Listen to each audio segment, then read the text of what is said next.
नमस्ते और बड़वाकर.com में आपका स्वागत है। तमिलनाडु ने अपनी अलाथुर सुविधा के यूएसएफडीए द्वारा सफल निरीक्षण के बाद ऑर्किड फार्मा के स्टॉक में 1.96% की उछाल देखी गई। आइए विस्तार से जानें। यूएसएफडीए निरीक्षण 10 फरवरी से 18 फरवरी के बीच हुआ और इसके परिणामस्वरूप 7 छोटी टिप्पणियां सामने आई। महत्वपूर्ण बात यह है कि निरीक्षण में डेटा अखंडता के बारे में कोई चिंता नहीं जताई गई, जो विनियामक अनुपालन में एक महत्वपूर्ण कारक है। ये ऑर्किड फार्मा के लिए एक महत्वपूर्ण मील का पत्थर है। अलाथुर सुविधा एंटीबायोटिक दवाओं के एक महत्वपूर्ण वर्ग स्टेराइल सेफलोस्पोरिन के लिए भारत की एकमात्र यूएसएफडीए अनुमोदित साइट बनी हुई है। इस तरह की विनियामक मंजूरी वैश्विक दवा बाजार में कंपनी की स्थिति को मजबूत करती है।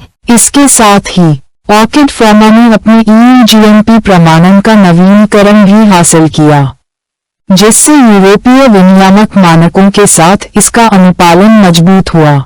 इससे ये सुनिश्चित होता है कि कंपनी दुनिया भर के 40 से अधिक देशों को उच्च गुणवत्ता वाली दवाइयों की आपूर्ति जारी रख सकती है। ऑर्किड फार्मा के प्रबंध निदेशक मनीष धानुका ने इस घटनाक्रम पर टिप्पणी करते हुए कहा, सफल यूएसएफडीए निरीक्षण गुणवत्ता और अनुपालन के प्रति हमारी अटूट प्रतिबद्धता को रेखांकित करता है। स्टेराइल सेफलोस्पोरिन के लिए भारत की एकमात्र यूएसएफडीए स्वीकृत सुविधा होना हमारे लिए गर्व और जिम्मेदारी की बात है। हालांकि इस विनियामक सफलता के बावजूद ऑर्किड फार्मा ने Q3 FY25 के लिए शुद्ध लाभ में 29.4% की गिरावट दर्ज की, जिसमें Q3 FY24 में 29.43 करोड़ रुपए से आय गिरकर 20.78 करोड़ रुपए हो गई।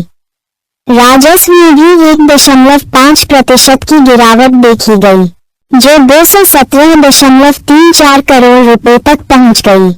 विनियामक अनुमोदन एक बड़ी जीत है, लेकिन ऑर्किड फार्मा को मूल्य निर्धारण दबाव और बढ़ती परिचालन लागत का सामना करना पड़ रहा है। कंपनी को वृद्धि को बनाए रखने के लिए लागत दक्षता और पोर्टफोलियो विस्तार पर ध्यान केंद्रित करना चाहिए। तो ऑर्किड फार्मा के लिए आगे क्या है? जबकि यूएसएफडीए और ईयू-जीएमपी अनुमोदन इसकी वैश्विक उपस्थिति को मजबूत करते हैं, वित्तीय चुनौतियां रणनीतिक कार्रवाई की आवश्यकता का संकेत देती हैं। क्या ऑर्किड फार्मा बाजार के दबावों को दूर करने और लाभप्रदता हासिल करने में कामयाब होगी? केवल समय ही बताएगा। अधिक समाचार और अपडेट के लिए बड़वाकर.com पर बने रहें।